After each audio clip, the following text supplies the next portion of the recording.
dedicated to the laureates. 2022년 노벨상 시상식. This year's Nobel Prize is dedicated to quantum mechanics. 노벨 물리학상은 3명이 공동 수상했는데요. 이 세 사람이 함께 연구한 건 아니지만 주제는 같았습니다. The Nobel Medal from His Majesty the King. 이 연구는 상상을 현실로 만들었다는 데에 큰 의미가 있습니다.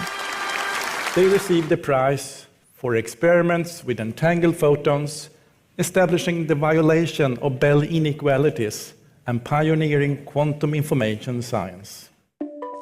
양자 얽힘이란 서로 관계 있는 두 개의 입자가 거리와 상관없이 서로 영향을 미치는 특성을 말하는 건데요.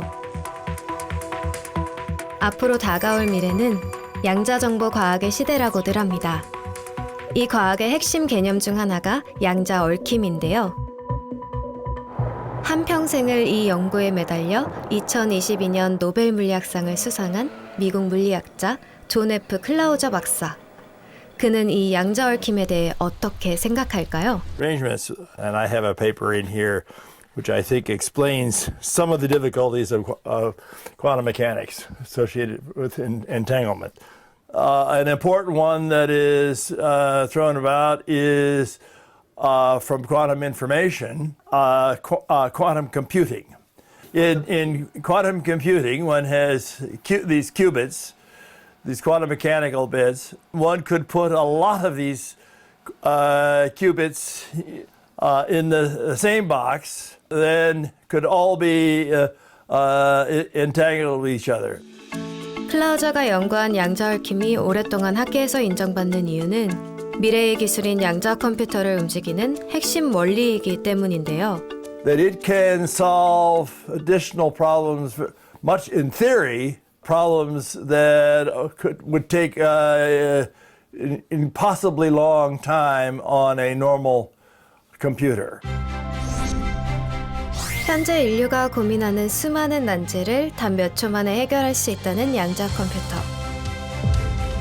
그 핵심 기술인 양자 정보 과학이 인정받기까지 수많은 천재 과학자들에게 논쟁거리였지만 이제는 전 세계가 주목하는 기술이 되었습니다. 이곳은 원자 세계입니다. 원자는 원자 핵과 전자로 나누어지고 전자는 원자 핵 주변을 도는데요. 그러나 지구가 태양을 도는 것과 같다고 상상하시면 안 됩니다. 여기는 미시 세계니까요. 원자를 만나는 미시의 세계에서는 눈에 보이는 세상과 다른 운동을 합니다. 세상 모든 이치를 과학으로 풀어낼 수 있다는 자신감에 넘쳤던 19세기 물리학계. 하지만 원자의 세계를 연구하면서 위기를 맞게 됩니다. 막스 플랑크가 연구한 흑체 복사의 에너지 스펙트럼 때문인데요. 이 실험을 통해 처음 양자라는 말이 등장하게 됩니다. 에너지는 연속적인 값을 갖는다고 생각한 고전 물리학. 막스 플랑크는 이 고정관념을 버리고 불연속적인 값으로 실험 결과를 도출했습니다. 그러자 완벽하게 증명된 것이죠. 양자의 역학 시대를 여는 유명한 말, 에너지는 양자화되어 있다. 이 문장은 여러 현상을 해결하는 열쇠가 되었고 한편으로는 논란을 만들었습니다.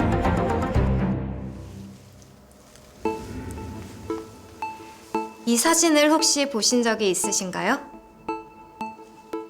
아는 분이 계신가요? 맨 앞줄에 앉아있는 마리 큐리 부인, 그리고 알버트 아인슈타인. 이 사진은 1927년 제5회 솔베이 회의 참석 기념 사진입니다. 이 사진 속 인물들은 아인슈타인이나 큐리 부인 외에도 과학 역사에서 중요한 분들이 굉장히 많은데요. 이 회의에 참석한 29명의 과학자 중 17명이 노벨상을 받았는데요. 그중 15명이 노벨 물리학상이었습니다. 그리고 맨 오른쪽에 있는 물리학자 막스 보른, 하이젠베르크, 닐스 보어는 초창기부터 양자역학을 주장했습니다. 특히 닐스 보어와 하이젠베르크는 양자역학의 해석 중 주류인 코펜하겐 해석파의 대표 인물. 이들의 해석 발표로 제5회 솔베이 회의는 역사에 길이 남게 됩니다. 여기서 양자역학이 만들어낸 물리학의 논쟁이 촉발되었기 때문입니다. 대표적인 인물을 꼽자면 코펜하겐 해석을 정립한 닐스 보어, 베르너 하이젠베르크, 이를 부정했던 아인슈타인이겠죠. 아인슈타인과 고전 물리학자들은 확률이 지배하는 양자역학에 대해 비판적이었습니다. 양자론을 최초로 주장한 막스 플랑크도 말이죠. 사실 양자역학은 당시 많은 물리학자들의 저항이 있었는데 브리셀에서 열린 솔베이 제5차 회의와 6차 회의에서 닐스 보어는 자신이 제창했던 상부성 원리에 기초를 둔 양자역학의 해석을 당시 물리학자들에게 설파했습니다. 이때 벌어진 닐스 보어와 아인슈타인의 논쟁은 많이 알려져 있죠. 당시 아인슈타인이 남긴 유명한 말이 있습니다.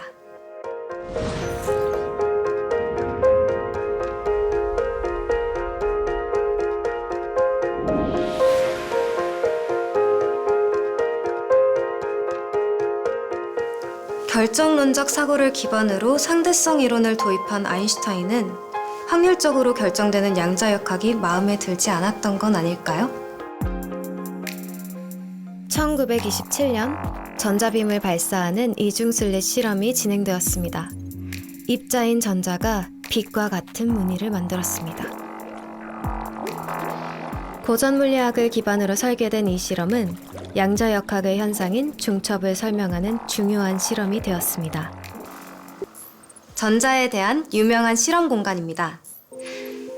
두 개의 구멍을 뚫어놓고 전자를 쏘았더니 간선 무늬가 벽에 생기는 것을 발견했습니다. 전자가 물결처럼 닿았습니다. 그럼 이번에는 제가 직접 관측하면서 실험을 진행하기로 했습니다.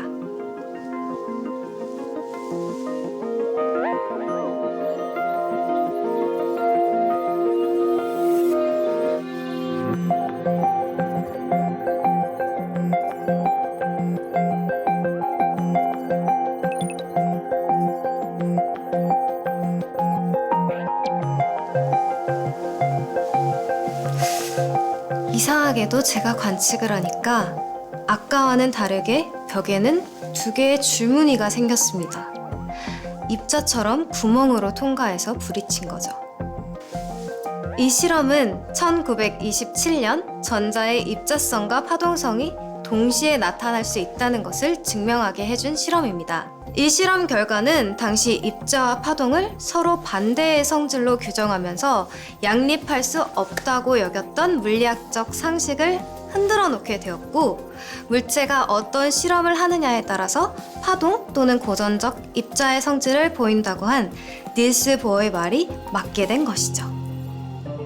양자역학은 영웅탄생 비화처럼 온갖 고난과 역경을 뚫고 상대성 이론과 함께 현대과학의 양대 산맥으로 자리잡게 되었는데요. 각 대학에서도 이를 기반으로 연구하는 학과들이 생긴 이유이기도 하죠. 나노과학 기술학과의 전공 수업입니다. 나노는 10억분의 1m를 의미하는데요. 10억분의 1m는 원자 5개 정도의 크기입니다. 머리카락 굵기의 약 5에서 10만 분의 1에 해당합니다. 오늘 강의는 양자광학이라는 강의입니다. 양자광학에서는 빛의 양자역학적인 성질과 빛과 물질의 양자역학적인 상호작용을 다루고 있는 수업입니다. 양자는 물질이 갖는 에너지 양의 최소 단위이자 우리가 볼 수 없는 미시세계 속 현상을 의미하는데요. 양자역학은 우리가 일상에서 인지하진 못하지만 우리가 사는 세상의 법칙입니다. 사실 이런 양자역학은 실생활에도 많이 쓰이고 있고, 실생활에 쓰이는 많은 기술들이 양자역학에 기초하고 있는데요. 대부분의 전자기기에 들어가는 반도체가 양자역학에 기초를 해서 개발이 되었습니다.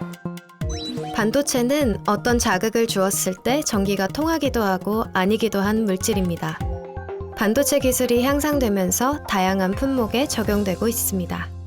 스마트폰, 컴퓨터, TV, 그리고 카메라까지 우리가 쓰는 대부분의 전자기기들은 이러한 반도체를 활용하고 있습니다. 여러분의 스마트폰에 있는 시계가 원자시계의 신호를 받아서 시간을 알려주고 있다는 거 알고 계신가요? 원자가 1초 동안 움직이는 횟수인 원자의 고유 진동소를 활용해 정확한 1초를 알아내고 이것을 통해 시간을 측정하는 원리인데요. 이러한 원자식에도 양자역학을 활용하는 것인데요. 이 원자식에는 또 여러분이 쓰시는 내비게이션의 GPS에도 활용이 됩니다. 그래서 여러분의 위치를 굉장하게 정확하게 알려줄 수 있는 것은 바로 이 원자시계가 아주 정밀하게 시간을 알려주기 때문입니다.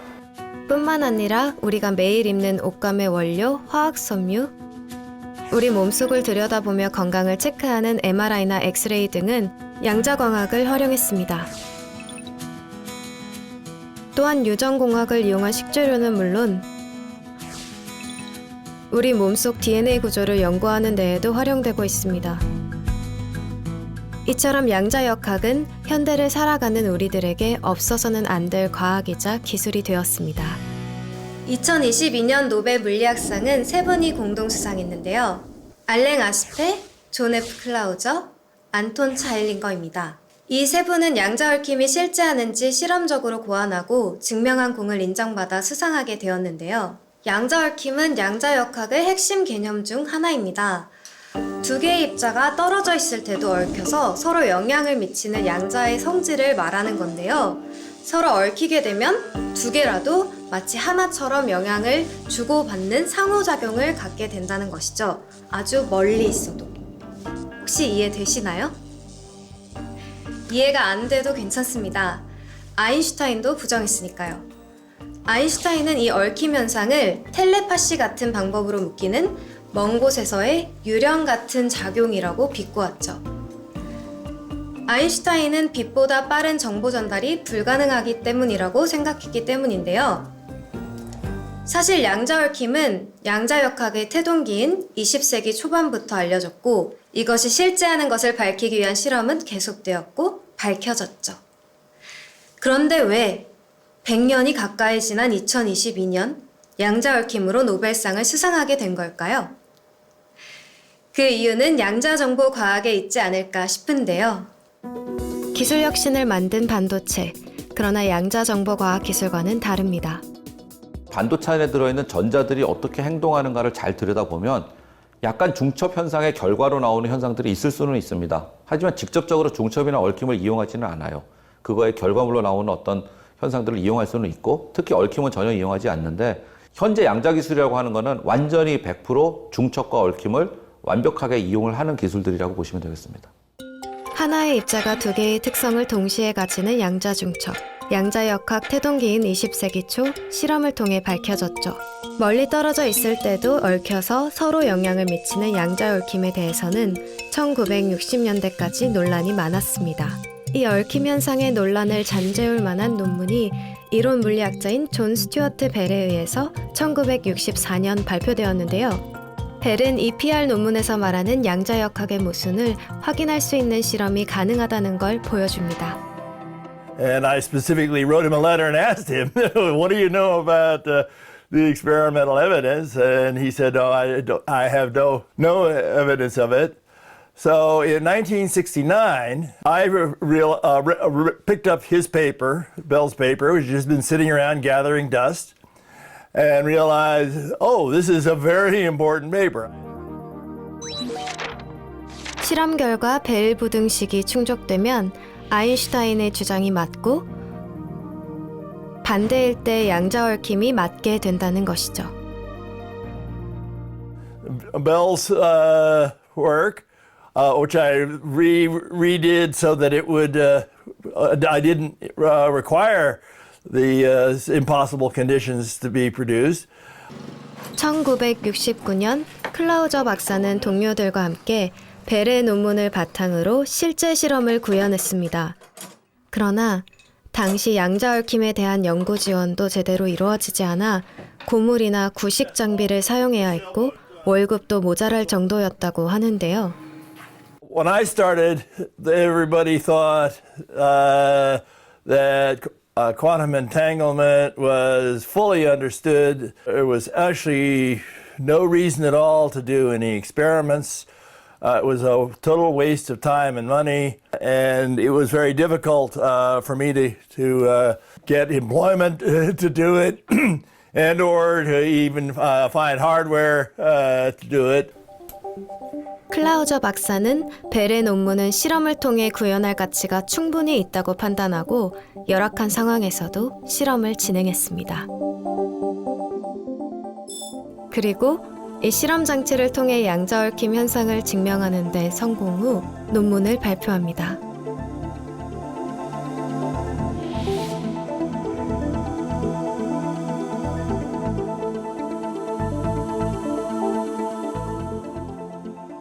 Guess what? Einstein was wrong and quantum mechanics was right.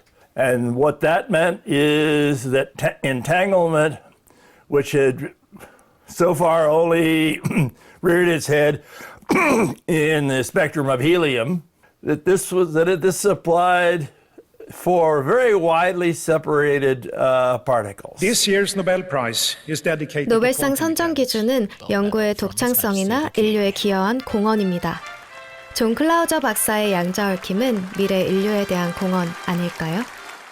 An important one that is thrown about is from quantum information, quantum computing. In quantum computing, one has these qubits, these quantum mechanical bits, and one could put a lot of these qubits in the same box, then could all be entangled with each other. 양자 컴퓨터가 일반 컴퓨터와 가장 다른 것은 양자 컴퓨터의 연산 단위는 큐비트이고요. 현재 우리가 사용하는 컴퓨터의 연산 단위는 비트이죠. 큐비트와 비트는 연산 방식이 다릅니다. 비트는 0 또는 1로 하나씩 처리를 하는 반면에 큐비트는 0과 1의 상태를 동시에 처리하고 저장한다는 차이가 있죠. 좀 어려우신가요? 비트는 한 번에 0 또는 1의 값을 가질 수 있습니다. 컴퓨터의 중앙 처리 장치인 CPU는 11이라는 숫자를 그대로 해석할 수 없습니다. 10진수인 11을 2진수 110, 100식으로 바꿔서 다룰 수 있습니다. 자릿수가 많으면 어려울 수 있으니까 이진법으로 세 자리만 표현해 보겠습니다. 몇 가지가 나올 수 있을까요? 이진수로 세어보면 0, 0, 0, 0, 0, 1, 0, 1, 0, 0, 1, 1 총 8개의 정보를 나타낼 수 있습니다. 비트는 이 정보를 한 번에 하나씩 표현할 수 있습니다.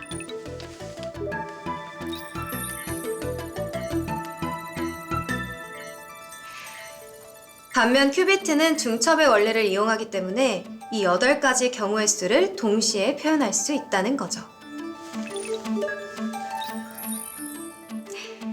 그렇게 될 경우 만약 큐비트가 10개가 있다면 2의 10승으로 정보를 표현할 수 있게 되는 거죠. 연산의 속도 차이가 느껴지세요? 그렇다면 현재 양자 컴퓨터의 큐비트는 얼마나 개발됐을까요?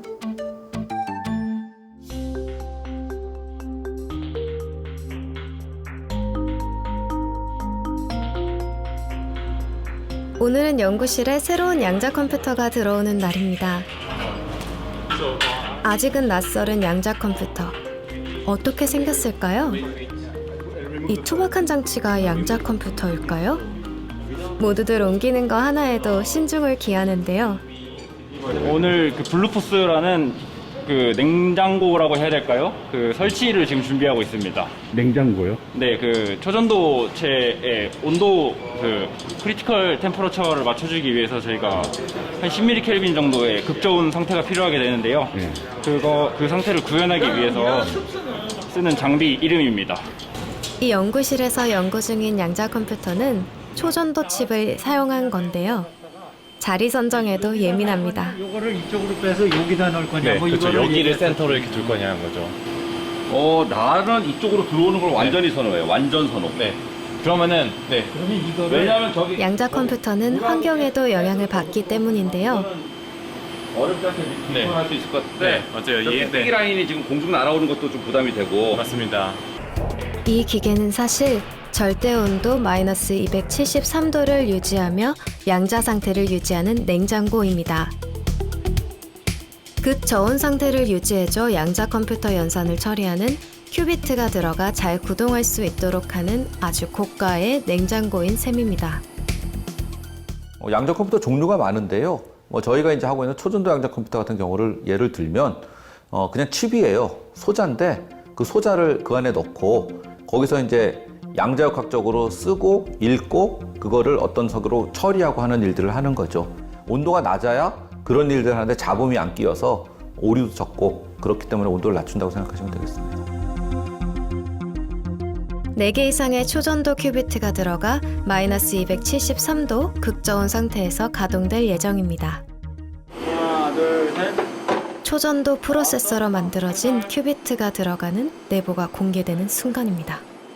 전자들이 질서 있게 움직이면서 큐비트 역할을 하기 위해서는 다른 외부 환경의 영향을 받으면 안 됩니다. 전자는 아주 미세한 자극에도 질서가 깨질 수 있기 때문이죠. 초고속 양자 컴퓨터용 회로의 성능을 촉진하고 향상시키기 위해 초전도성 양자 특성에 기초한 냉장고를 사용하는데요. 큐비트에 사용되는 초전도체의 상태를 지속시키기 위해 양자 컴퓨터 회로는 액체 질소 등으로 극저온에서 동작시켜야 합니다. 성균관대학교 초전도 양자 정보실에서는 이 초전도 양자 컴퓨터에 들어가는 소자도 함께 연구 개발 중에 있습니다. 이 안에서 큐비트들끼리 얽힘 상태를 만들고 중첩이나 얽힘 현상을 유지하면서 양자 컴퓨터 기능을 할 수 있기 위해서는 큐비트 외에도 많은 소자들이 필요합니다. 이 초전도 양자 큐비트가 칩 안에서 오랫동안 양자 상태를 유지하면서 양자 컴퓨터 기능을 해야 하니까요. 큐빗은 이제 워낙 약한 신호를 다루다 보니까 높은 온도에서 사용할 수 없고 저 10mK 온도가 떨어져 줘야 큐빗에 영향이 없기 때문에 이렇게 낮은 온도에 붙여서 사용을 합니다. 만약 양자 컴퓨터가 제 기능을 하는 컴퓨터로 완성된다면 우리가 사용하는 현재 컴퓨터는 사라지게 될까요? 답은 NO입니다. 각자의 역할이 다르니까요.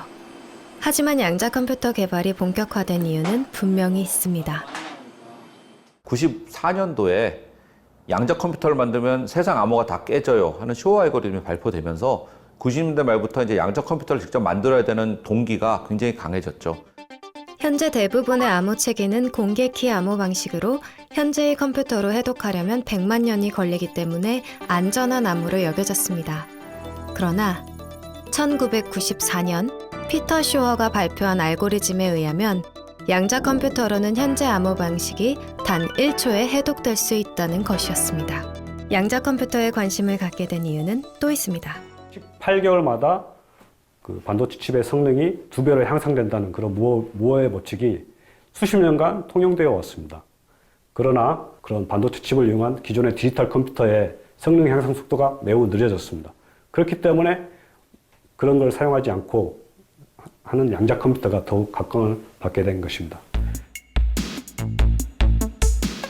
이후 양자 컴퓨터는 미래 산업의 패러다임을 뒤흔들 수 있는 게임 체인저로 주목받기 시작했습니다. 그리고 세계 주요 국가들은 물론 글로벌 기업들이 양자 컴퓨터 개발에 뛰어들기 시작했는데요. 2022년 11월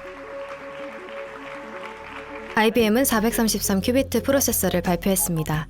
지난해 공개한 127큐비트보다 큐비트 수가 3배 이상입니다. And Osprey has 433 qubits, which makes it the largest that I think anybody in the industry has put out so far. It's an important stepping stone in our roadmap to getting to really practical quantum computing, when quantum computing will be better than anything you can do classically. And 433 qubits might not sound huge, but the way that quantum computing works, every time you add a qubit, it doubles the computational power of the system.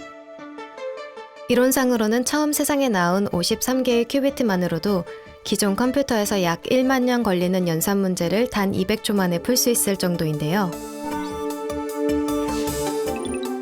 속도 차이가 느껴지세요?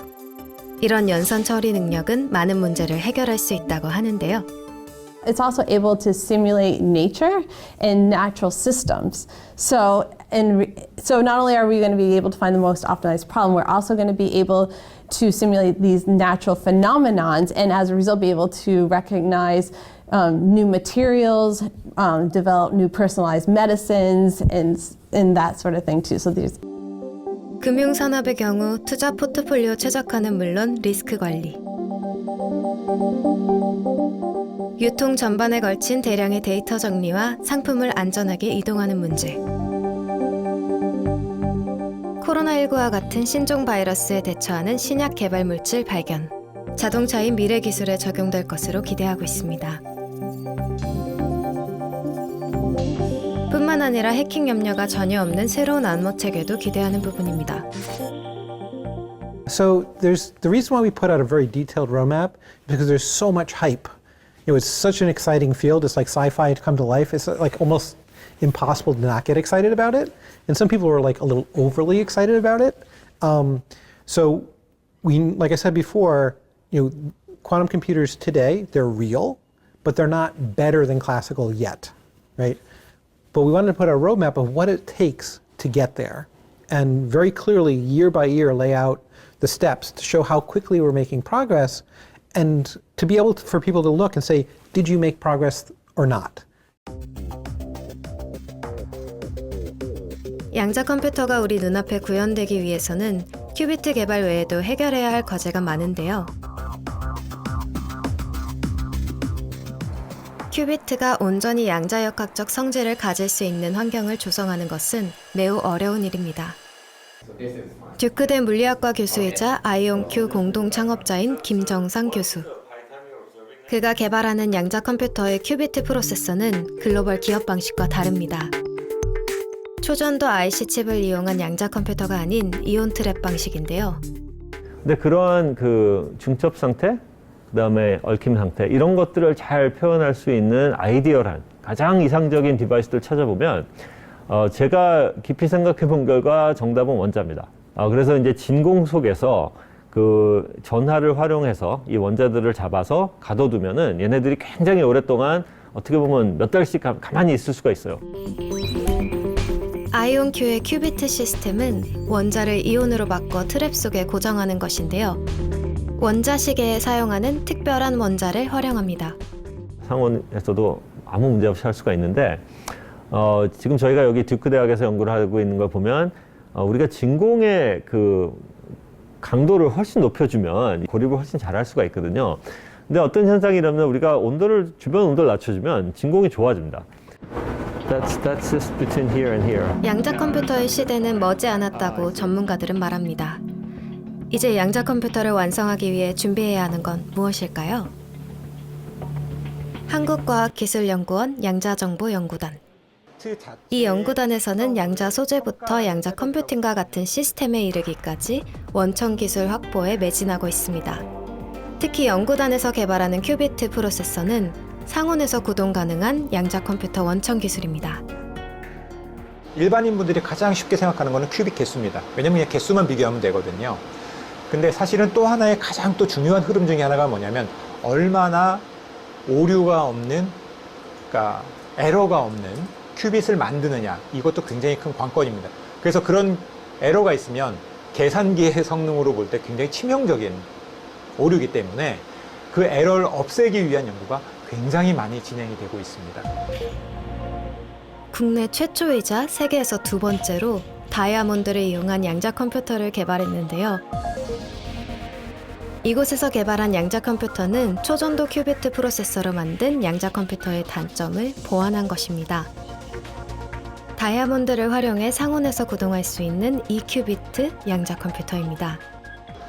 이 결정체가 비록 질소라는 결함이 들어갔고 베이컨이라는 결함이 있지만 이 결함 주변에는 엄청나게 많은 수의 잘 정렬된 탄소 원자들이 있고 이 탄소 원자들이 외부 환경으로부터 보호를 해주고 있기 때문에 굉장히 안정적으로 양자 상태를 유지할 수 있다는 장점이 있습니다. 양자 컴퓨터를 구현하려는 큐비트 프로세서 방식은 다양하게 제시됐지만 이제 몇 가지 방식으로 압축되었다는데요. 이렇게 큐비트 프로세서 방식을 개발하는 데 주목하는 이유는 무엇일까요? 많은 원천 기술이 개발돼 있고 또 지금도 개발을 하고 있죠. 그렇지만 어려운 측면이 뭐냐면 여러 가지 연천 기술의 잠재력이나 특성들이 다 밝혀졌지만 이 모든 원천 기술들이 각각 장단점이 있어서 어떤 하나만 장점만 살리기에는 아직 어려운 측면이 있는 거죠. 그래서 그것으로 상용화할 수 있는 딱 하나의 원천 기술은 아직 발견을 못한다고 할 수가 있겠죠. 네. 한국전자통신연구원에서는 여러 양자 시스템을 개발하고 있는데요. 1을 갖는다라고 하면 반대로 여기는 살아남지만 이제 여기는 없어지게 돼요. 수학학이 이제 연구소에 축적된 기술력을 바탕으로 양자 컴퓨터 개발을 진행 중에 있습니다. 스테이트를 나눠갖고 우리가 양자 컴퓨터로는 좀 더 효율적으로 풀 수 있다 라고 하는 것이 이제 쇼어 알고리즘으로 알려져 있습니다. 그것이 이제 대표적인 알고리즘이고 하지만 그거를 현재 우리가 현재 수준의 기술로는 그런 알고리즘을 양자 컴퓨터에 돌리기인데 많은 이제 어려움이 있습니다.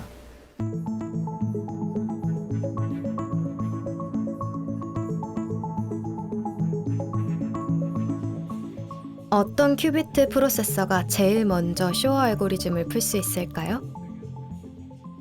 저희는 한 가지만 하지는 않고 있고요. 광으로 하는 광양자 프로세서, 그 다음에 양자점이라고 해서 그 실리콘에다가 전자를 한 개 잡아서 그 전자를 가지고 이제 하는 큐빗을 만드는 양자점 큐빗이라는 게 있고요. 초전도도 뭐 물론 하고는 있습니다.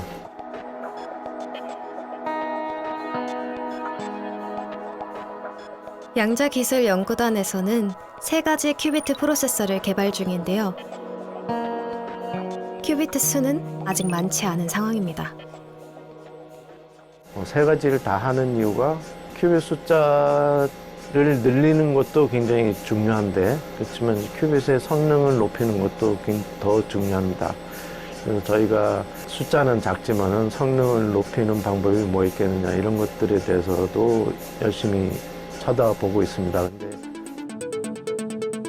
한국표준과학연구원. 이곳에서도 다양한 양자 컴퓨터를 개발하고 있습니다. 초저온 원자 양자 연구팀.